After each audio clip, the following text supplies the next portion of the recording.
The winter wind moaned across the plains as though the land itself was tired of suffering, and no one felt that more deeply than Colt Remington, a rancher once known for a laugh louder than thunder, now just a man with a limp, a ruined shoulder, and a heart he didn't bother trying to repair anymore. He'd lost everything that mattered in a single cruel afternoon the year before, when a runaway bull threw his horse and crushed him beneath, shattering not only bone but the future he had carved with calloused hands. Since then, Colt walked the world like a ghost that hadn't quite figured out it was dead.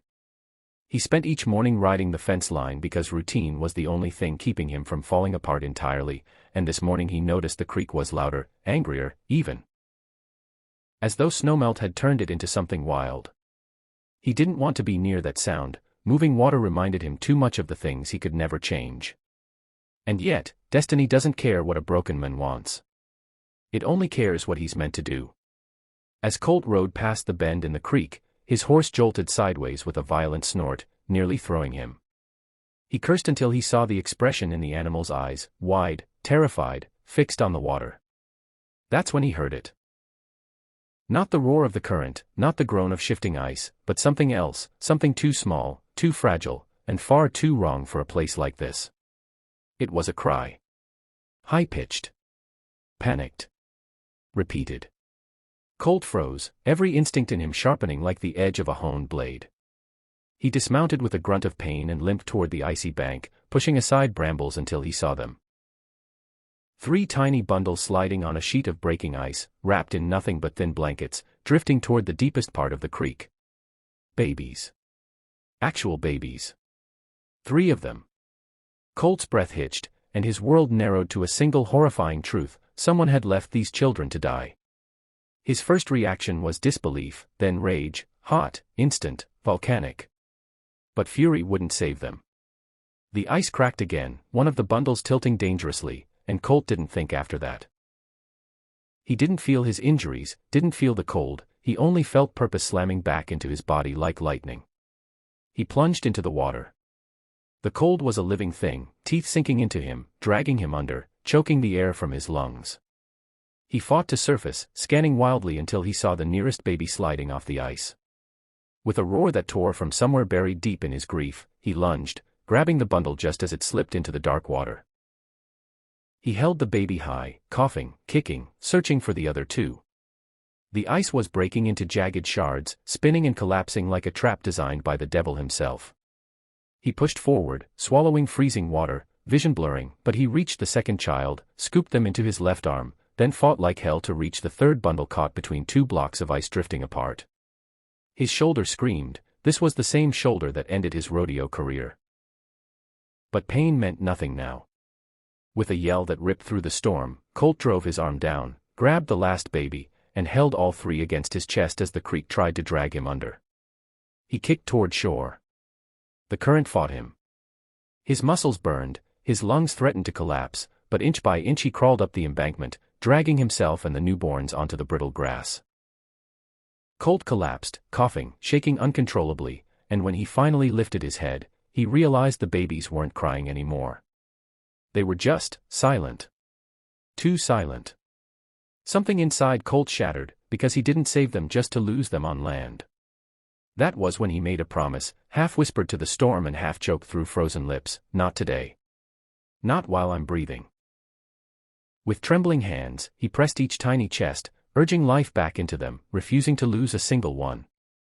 And as the faintest whimper finally cracked the silence, Colt Remington knew one thing with absolute, bone-deep certainty: someone left these children here to die, and he was going to find out who. Colt wrapped the newborns in his coat and carried them back to the ranch with a determination he hadn't felt since before the accident, when life still made sense.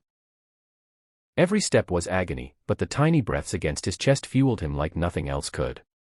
By the time he reached his cabin, his body was numb and darkness wove around the edges of his vision, but he forced himself to stay upright. He lit the stove, warmed blankets, boiled water, and worked with the shaky precision of a man who refused to let fate win twice. Hours passed before the baby's skin warmed to a healthy pink, and when they finally cried. Loud, fierce cries that filled the ranch house like the sound of hope, Colt felt something loosen inside his chest, something that had been clenched for far too long. He didn't know who these children belonged to, but he knew he wasn't letting them out of his sight. Not until he had answers. And answers came faster than expected. At dawn, as Colt prepared bottles from the last of his powdered milk, he noticed tire tracks near the fields, fresh ones, leading from the road toward the creek. Someone had driven there on purpose. Someone had stood at that icy bank and chosen to walk away. Rage surged through him again, but this time it had direction. Colt saddled his horse, bundled the babies safely into a heated carrier strapped to his chest, and followed the tracks into town. When he reached the sheriff's office, Sheriff Dawson looked up with a mix of shock and horror as he saw the infants. Colt laid them gently on the desk. "Found them in the creek," he said, voice low, trembling with fury. "Somebody put them there." The sheriff swore under his breath, calling deputies, alerting hospitals, demanding records from every nearby town about recent births or missing infants. But what came back wasn't missing infants, it was missing mothers. 3 women from neighboring counties had vanished days earlier, all connected by one chilling detail. Each had planned to deliver at home with a traveling midwife who never filed paperwork, never left a forwarding address, and who seemed to vanish into thin air. Colt listened, jaw tightening, a storm building behind his eyes. "Someone's running something," the sheriff muttered. "And it's bigger than we thought." Colt didn't wait to hear the rest. He stepped outside, staring at the distant mountains as the pieces clicked together in his mind. Remote cabins, abandoned mining roads, places no one checked anymore. That's where the trail would be. He mounted his horse and rode toward the old timber road, trusting his gut, trusting the land, trusting something he thought he'd lost years ago, his instinct to protect. He rode until he found it, a rusted-out van hidden under fir branches, still warm, still ticking, and inside it were women, weak, terrified, alive. Colt broke the lock with a crowbar he found nearby and helped them out, shivering and sobbing. One of them whispered, "She took our babies, she said she'd find homes for them." Colt closed his eyes in slow, aching disbelief. Homes. Creek. Murder. He radioed the sheriff, stayed with the women until help arrived, and then rode back to town where 3 saved babies slept soundly in a foster cot in his cabin. When he walked in, one of them opened her eyes, bright, trusting, impossibly innocent.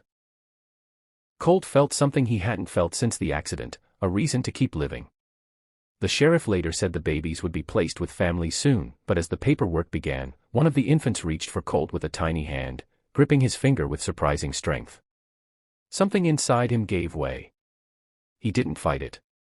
Sometimes, the world breaks a man so it can rebuild him into something stronger.